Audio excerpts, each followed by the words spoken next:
बसंती माघ.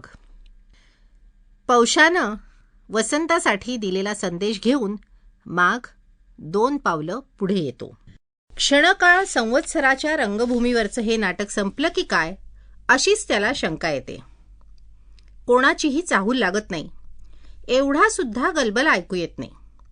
सगळं कसं सामसूम झालेसं वाटतं. आपला प्रवेश सुरू झालाय, आपल्या अभिनयाला आता प्रारंभ झालाय अशी त्याच्याही लक्षात येण्यासारखी परिस्थिती नसते.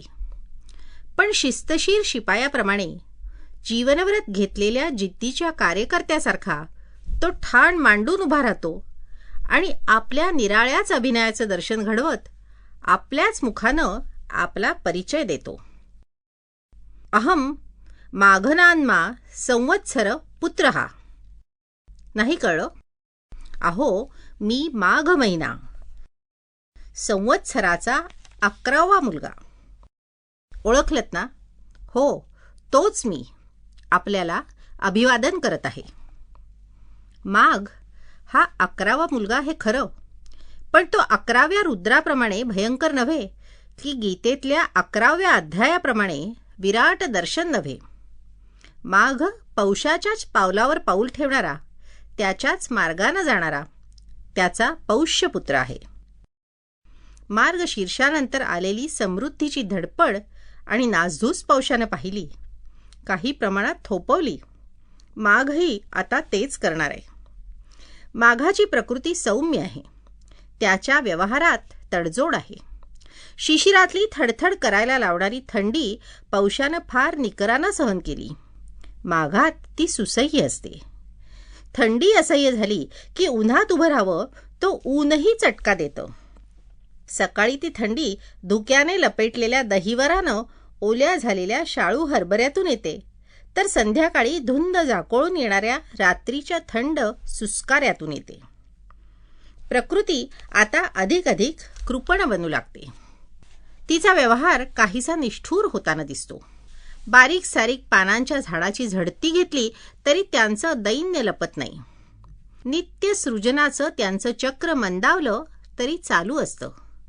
पण मोठमोठ्या पानांच्या झाडांची मात्र केविलवाणी अवस्था होते. एक पान टिकवून धरताना त्यांची जी त्रेधा उडते आणि एके दिवशी बेचक्यातून आणि बारीक सारीक फांद्यातून सगळीकडून आभाळच आभाळ दिसू लागतं. छप्परच उडून गेल्यानंतर 18-20 अब्रू उघडी पडावी तशी फजिती होते. शेतपोतं जगतात ती सकाळच्या दहिवर नावाच्या दुधाच्या थेंबानी, कारण विहिरींना नेहमीचे दोर नाडे पुरत नाहीत. मोठ कधी भरत नाही, थारोळ्याचा आवाज येत नाही. पण गेले 1-2 महिने म्हणजे पाऊस काळ संपल्यानंतर घेतलेल्या मेहनतीचं चीज झालेलं असतं. त्यामुळे मळे मात्र खुशीत असतात. पिकं शेतकऱ्याला मोठ नाड्याचा नाद सोडून गोफण गुंडे घेऊन मचाणावर चढायला खुणावत असतात. आता पक्षी मात्र भटके झालेले असतात.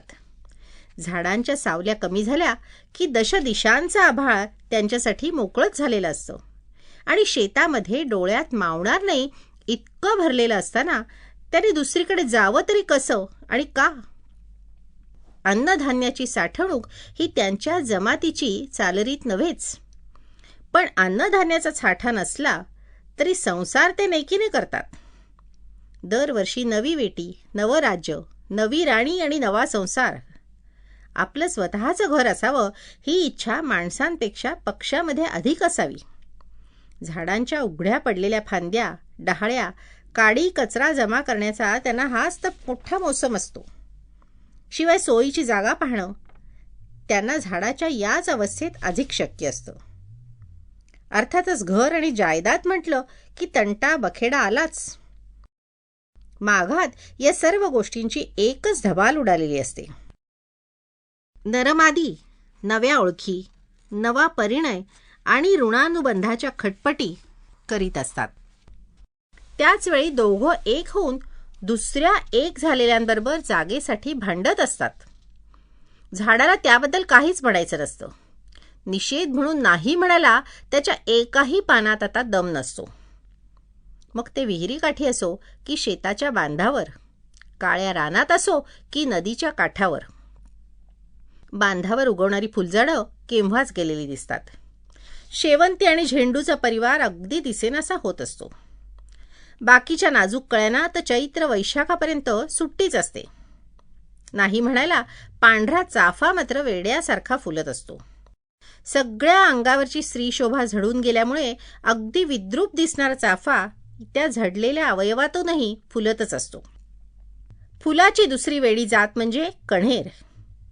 तिला तांबडी, पांढरी एकही कळी नाही असं कधी व्हायचंच नाही.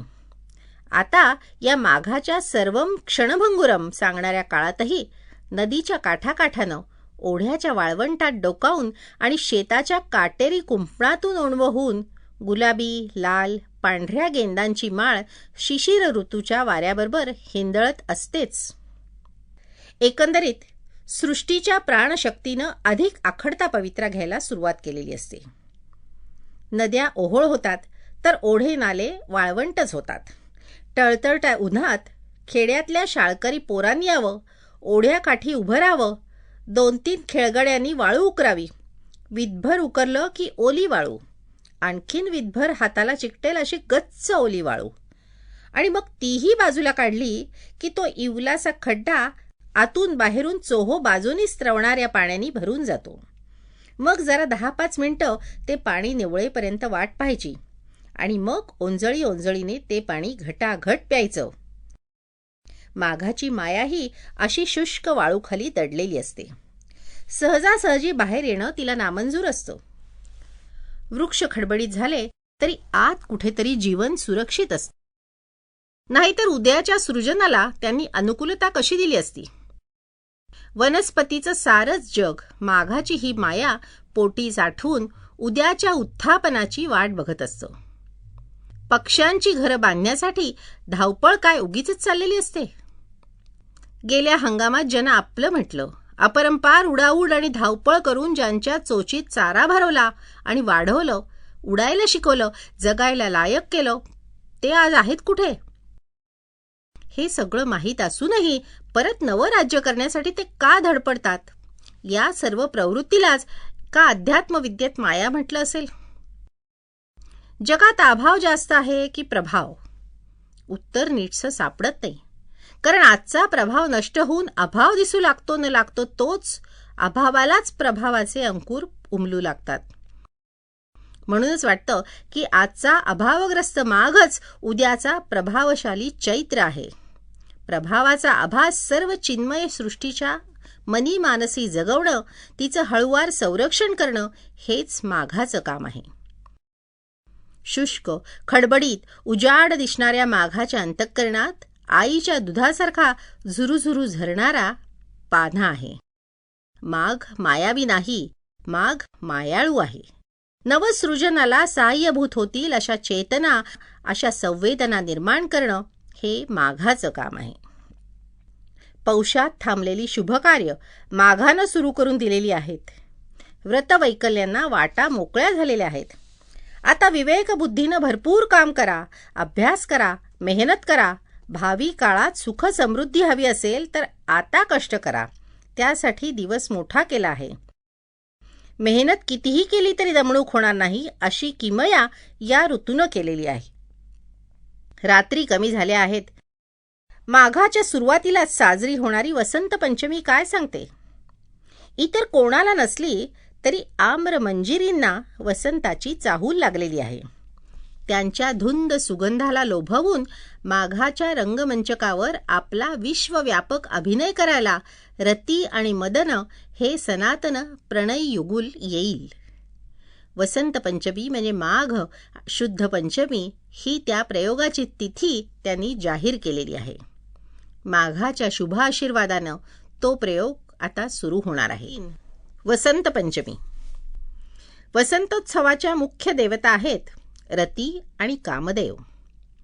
प्रौढपणात येते ती उपरती, पण यौवनात केवळ रतीच असते. वसंताची चाहूल म्हणजेच सृष्टीच्या यौवनाचा जन्म. माघात ते कोवळं असतं आणि तरीही प्रेरक असतं. रती आणि मदन हे स्त्री पुरुषांच्या विकसित यौवनाचेच प्रतिनिधी असतात. रखरखीत वैराग्याच्या मनाचं मंथन करतो म्हणून मदनाला मन्मथ असं दुसरं नाव आहे. हृदयाच्या कुठल्या तरी पारदर्शी भागातून तो एखाद्या स्वप्नासारखा येतो आणि सारं काही बळकावून राज्य करू लागतो. मनाच्या जाणीवेला ते स्वप्न आहे असं कळलं तरी त्यानं केलेले उत्पात आणि त्यानं निर्माण केलेल्या पीडा मात्र खऱ्या आहेत हे कोणी नाकबूल करू शकत नाही.